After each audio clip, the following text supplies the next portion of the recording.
시편 16편도 우리 앞에 있는 15편과 좀 연관해서 같이 보도록 합니다.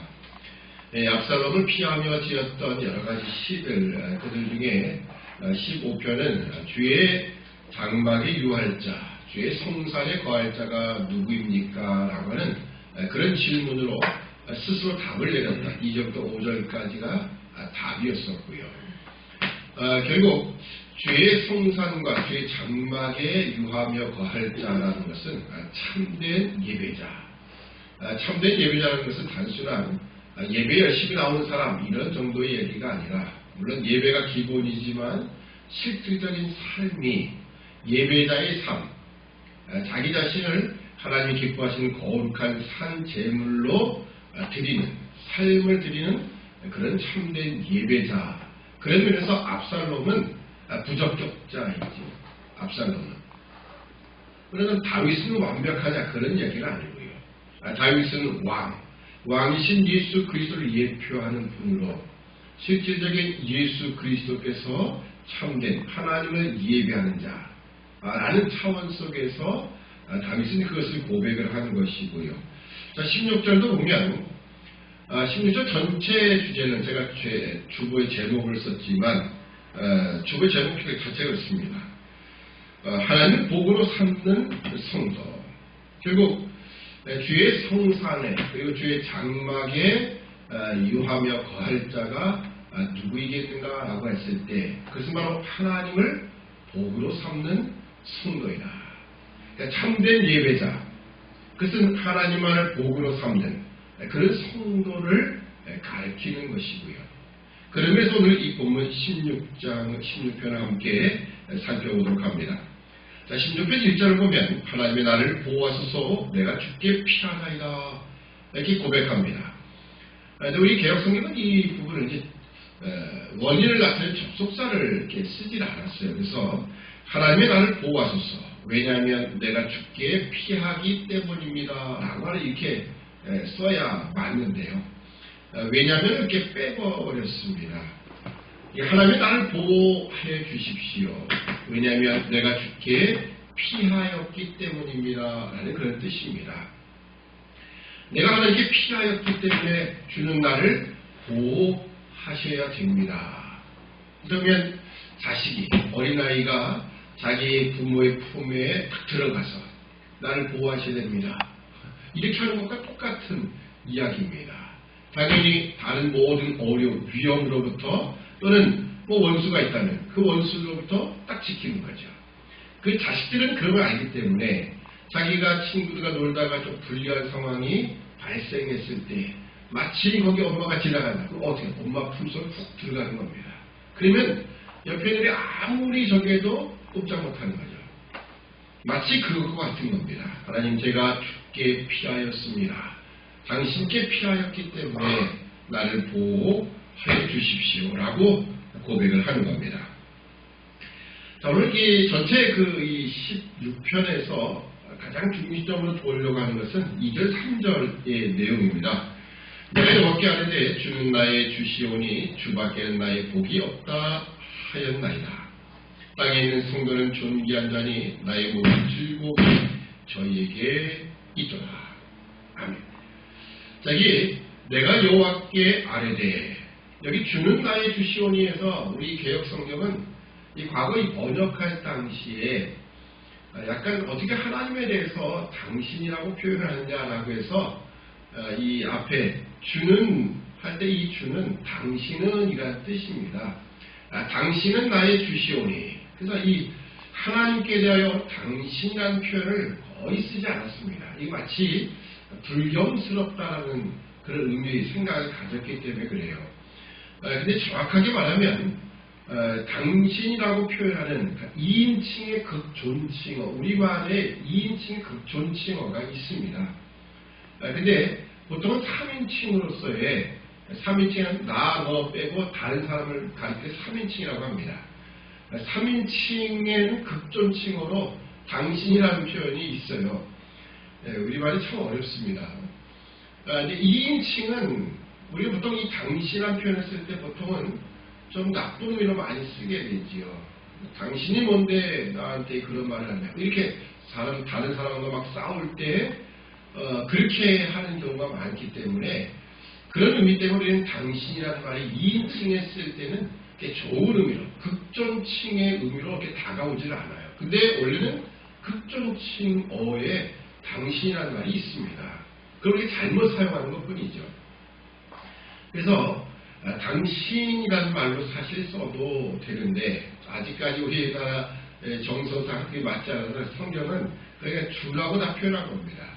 대표적인 또 예가 마태복음 16장에 있는 베드로의 고백이죠. 베드로가 주는 그리스도시여 살아계신 하나님입니다. 이렇게 고백을 했거든요. 이것을 개혁성경 그대로 보면 예수님에 대한 고백을 먼저 주라고 해야 된다. 근데 그 주가 그런 주인의 주자가 아닙니다. 거기는 당신은 그리스도시요 살아계신 하나님의 아들이십니다. 그러니까 예수 그리스도라는 그 표현을 할 때 예수님은 그리스도요 하나님의 아들이다. 이 두 가지 표현인데 어떤 목사님이 이것을 세 가지로 표현해요. 주님도 되시고 그리스도 되고 하나님의 아들이십니다. 이거 완전히 잘못 성경을 보는 거죠. 물론 예수님이 주인이시다라고 고백을 해도 뭐 문제는 없어요. 그 당연한 거고요. 그럼에도 불구하고 이제 원문 그대로 본다면 조금 해석을 좀 잘못하고 있는 것이죠. 그래서 내가 여호와께 아뢰되 당신은 나의 주이십니다. 여기 주라고 하는 것은 주인이다라는 표현입니다. 주인. 지금 시대야 주인이 없죠. 당장 우리는 지금 갑질이다. 그래서 회사에서 윗사람, 특히 사장이라든지 윗사람들에서는 갑질을 한다 이런 표현을 많이 쓰지만 이렇게 조직사회가 이 사회는 전체 영리적인 것을 목적으로 하기 때문에 그럴 수밖에 없는 거고요. 과거에는 이 어떤 종의 개념이 있었을 때, 종이라는 신분이 있었을 때는요, 그때 주인이라는 것은요, 그건 대단한 존재입니다. 생사여탈권을 가지고 있는 존재인 거예요.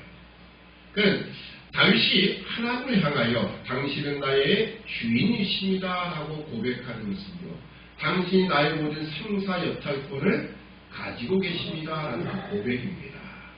근데요, 과거의 종들은요, 저 사람이 내 모든 생명을 다 줬다 폈다 할 수 있어. 그 정도 개념만 갖고 있는 것이 아니라 저분이 나를 소유한 분이다. 그리고 저분은 나를 책임질 분이다. 이런 표현까지 다 들어가 있는 겁니다. 그래서 나는 저분에게 충성한다. 왜? 내 모든 생명이 저분에게 있기 때문이다 라고 하는 그런 개념을 갖는 겁니다. 그래서 다윗은 당신은 나의 주인이시오.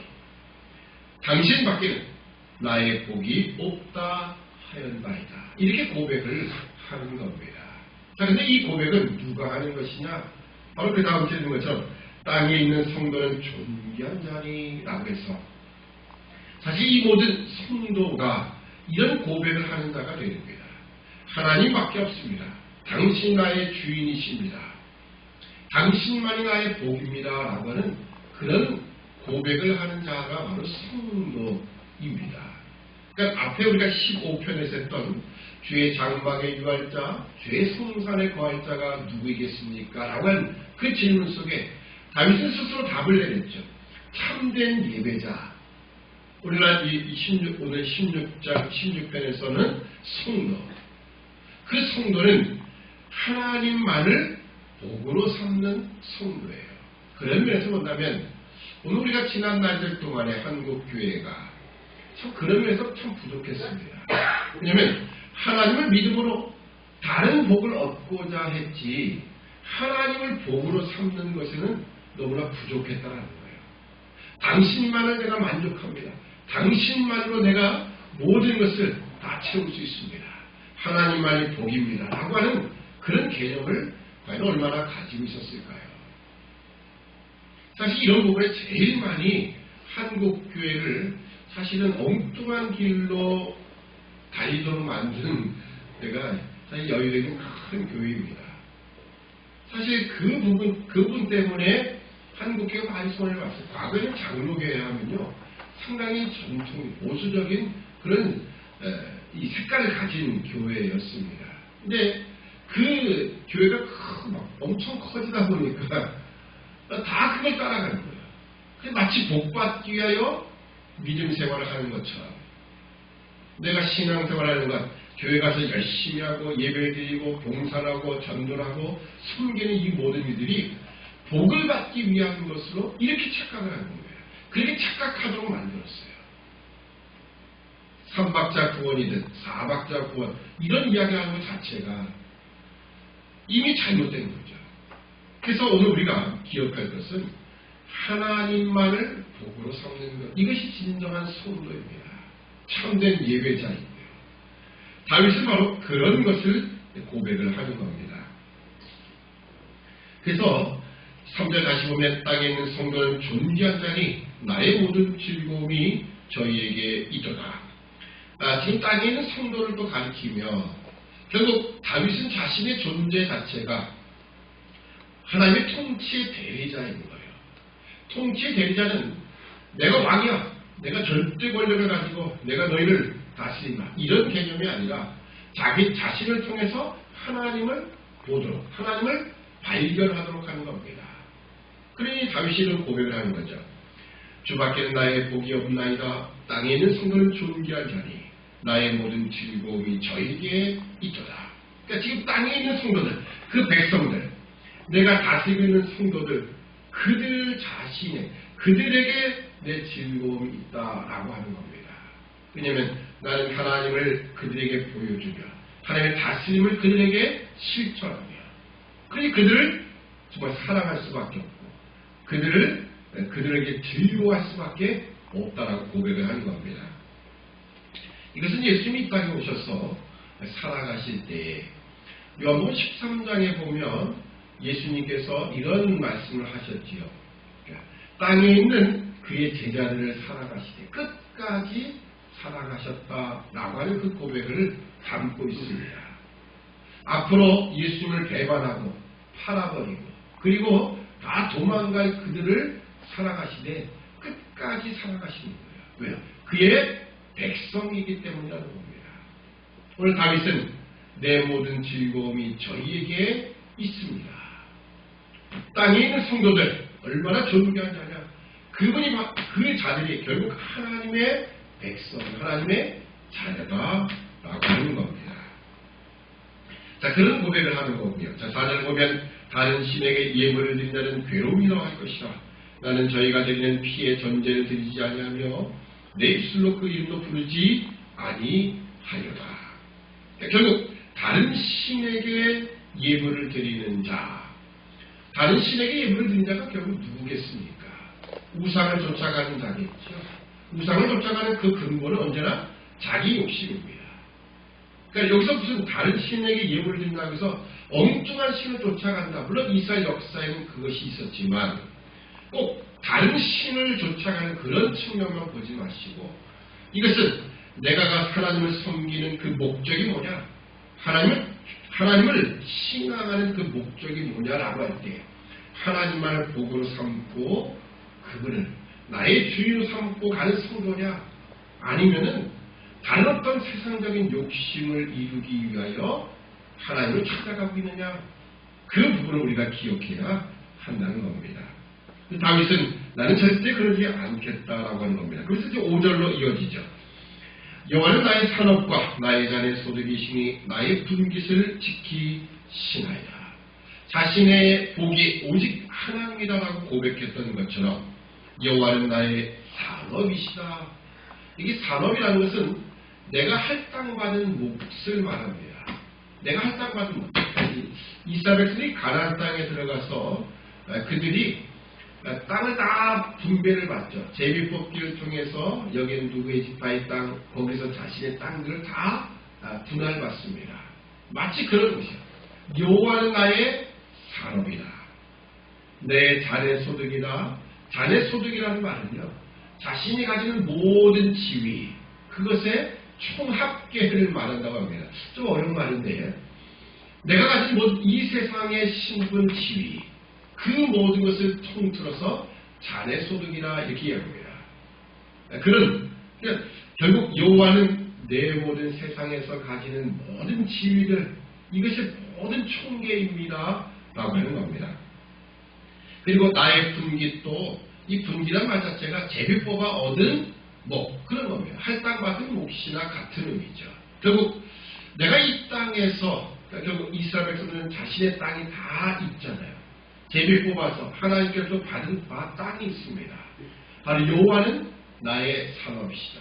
자네 소득이며 나의 분기시다 하고 고백을 하네요. 그 다음에 들어보니까요. 6절 내게 줄로 재어준 구역은 아름다운 곳에 있으며 나의 기업이 실로 아름답도다. 아멘. 자 여기 보면 내게 줄로 재어진 구역은 아름다운 곳에 있다라고 고백을 합니다. 여러분 다윗이 유다 지파이고요. 여러분 다윗이 어렸을 때 살았던 모습이 어떤 직업을 가지고 있었습니까? 목동이었죠. 목동. 유대 지역에서 목동을 한다는 건요. 이런 삶을 사는 겁니다. 우리 보통 목동 그러면 푸른 쫙 풀밭이 있고 거기서 그래서 왜냐하면 시편 23편이 마치 그렇게 묘사되는 것처럼 느껴지거든요. 분위기가. 푸른 풀밭, 맑은 시냇가 이렇게 생각을 하지만 유대 광야는 그런 데가 하나도 없습니다. 그런 곳이 없어요. 그러니까 유대 광야에서는 이스라엘 전체적으로 말하면 북쪽으로 올라가면 있죠. 이스라엘 골짜기라든지 갈릴리 호수 주변, 그러니까 이스라엘을 중앙으로 나눠서 그 중앙 위쪽 부분은 3분의 1, 중앙에서 한 3분의 1 되겠네요. 3분의 1 위쪽 지역은 상당히 곡창지대이고요. 푸르릅니다. 그리고 지중해 쪽이 그렇고요. 그런데 유대 광야는요. 사막이랑 똑같아요. 사막. 단지 광야라는 것은 비가 넘어오지 않는다. 그런 표현을 쓰기 때문에 그런 겁니다. 그래서 이렇게 높낮이도 있고 산이긴 산인데 그 산이 우리나라처럼 이렇게 삼각형된 산이 아니고요. 이렇게 다 높은 분지처럼 또 갑자기 절벽이 있고 그렇습니다. 왜냐하면 석회암지대이기 때문에요. 한번 비가 오면 다 쓸려 내려가요. 그래서 강한 부분만 남기 때문에 거의 이렇게 사각처럼 생긴 데가 많아요. 근데 절벽과 낭떠러지가 많습니다. 그런 데가 유대 광야예요. 거기는 풀도 제대로 자라지 않고요. 가끔 가다가 풀들이 나긴 나는데 풀 색깔이 다 갈색입니다. 근데 그 갈색 나는 풀들을 쫓아서 그 산길들을 골짜기 갖다가 헤매고 다녀야 되는 것. 그것이 목동의 생활이에요. 근데 다윗이 뭐라고 고백합니까? 여호와는 나의 산업과 나의 자네 소득이시니 나의 분깃을 지키시나이다. 내게 할당받은 그 땅. 근데 그 내게 줄로 재어준 구역이 아름다운 곳에 있다라고 합니다. 나의 기업이 실로 아름답도다. 이것은 결코 우리가 눈에 보는 실질적인 이 세상의 땅이 아니다라는 것을 알 수가 있죠. 만약에 땅으로 생각한다면 그보다 척박한 땅이 없어요. 황폐한 땅이 없습니다. 그런데 그 땅을 내게 준 기업이 너무나 아름답다라고 고백을 한다는 거예요. 다윗은 언제나 자신의 기업을 하나님으로만 삼았기 때문에 그렇습니다. 여호와는 나의 산업이다. 나의 자네 소득이다. 나의 분깃을 지키시는 분입니다. 라고 고백을 하는 거예요. 그러니 하나님을 자신의 기업으로 산업으로 삼았으니 그보다 더 아름다움이 어디 있겠는가. 그 고백을 하는 겁니다. 나중에 이제 23편은 이제 얼마 멀지 않았는데 여호와는 나의 목자시니 내게 부족함이 없다라는 그 표현도 오늘 이 16편에 있는 표현과 연결시켜서 충분히 우리가 같이 보는 겁니다. 자, 이 7절 보면 나를 훈계하신 여호와를 송축할지라 밤마다 내 심장이 나를 조언하도다. 내가 여호와를 항상 내 앞에 모시며 그가 내 우편에 계심으로 내가 요동치 아니하리라. 그가 내 우편에 계시다라는 거예요. 여러분 사람마다 다 이 손을 보통 요즘 왼손잡이도 많지만 보통은 오른손잡이가 많습니다. 그 오른손이라는 표현 속에는 언제나 가장 강함, 내가 뭔가 할 수 있는 능력을 표현하는 거죠. 근데 하나님의 우편에 계시다는 것은 내가 내 오른손에 하나님을 붙들고 있으니 나는 걱정할 것이 없다. 요동치 아니한다라고 고백을 하는 겁니다. 실제로 오늘 우리 모든 신앙인들이 하나님만을 복으로 삼고 하나님만을 내 능력으로 내 힘으로 삼으면 요동할 수가 없습니다. 반대로 얘기하면 하나님만을 복으로 삼지 않냐고. 하나님 자신이 아니라 세상의 다른 것들을 복으로 삼기 때문에, 그리고 다른 것들을 의지하기 때문에 결국은 우리가 실망하고 흔들릴 수밖에 없는 겁니다. 자, 계속 9절 보면 이러므로 내 마음이 기쁘고 내 영광도 즐거워하며 내 육체도 안전히 거하리니 이는 내 영혼을 음부에 버리지 아니하시며 주의 거룩한 자로 썩지 않게 하실 것임이니라. 이 말씀은 결국 왕이신 그리스도에게 성취가 되죠. 십자가의 죽음을 당하셨지만 음부에 버림바 당하지 않고, 그리고 바로 썩지 않게 하시는, 그러니까 다시 부활하심으로 말미암아 하나님이 영광을 받으시는 왕이신 예수 그리스도를 예표하는 겁니다. 자, 11절 보면 주께서 생명의 길로 내게 보이시리니 주의 앞에는 기쁨이 충만하고 주의 우편은 영원한 즐거움이 있나이다. 아멘.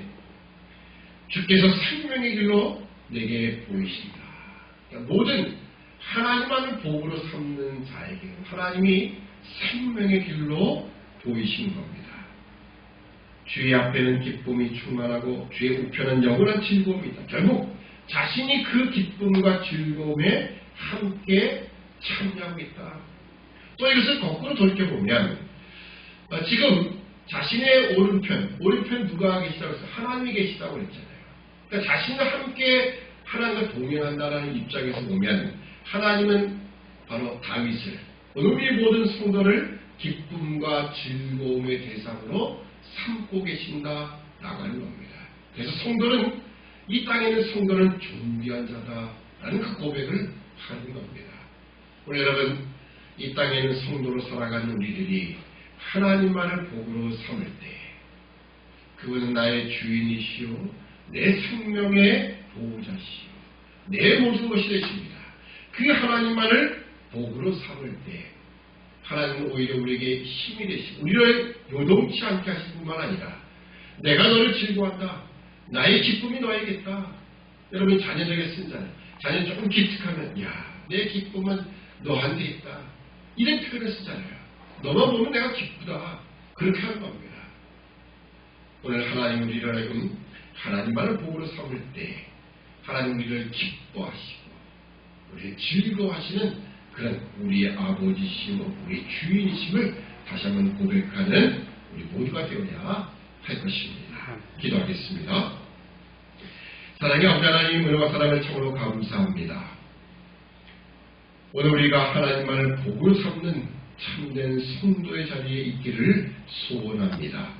하나님을 믿는다는 행위 때문에 또 하나님께 봉사하고 다른 어떤 행위를 통하여서 하나님께서 다른 복을 얻는 것이 아니라 우리 기독교 신앙은, 또 성경이 우리에게 요구하는 신앙, 다윗이 보여주는 신앙은 하나님만을 복으로 삼는 신앙임을 기억하게 하시고, 오늘 우리가 하나님만을 복으로 삼고 그분을 주인으로 삼아 내 생명의 주관자여 나의 보호자임을 고백하며 그분만을 의지하고 나갈 때 우리는 세상의 그 어떤 어려움 속에서도 흔들림 없이 살아갈 것이며 오히려 우리의 모습을 통하여 하나님이 기뻐하는 자로 삼는다는 것, 나를 기뻐하신다는 것을 다시 한번 기억하는 우리 모든 믿음의 백성 되도록 은총을 허락하여 주시옵소서. 한 주간의 삶도 주님께 의탁합니다. 우리의 삶을 이 세상에 힘들고 어려운 이 시대에 살아가는 우리 모든 성도들이 말씀을 통하여 힘을 얻고 하나님만을 복을 삼는 참으로 복된 백성 자리에 있도록 주께서 은총을 허락하여 주시옵소서. 감사하오며 예수님의 이름으로 기도드립니다. 아멘.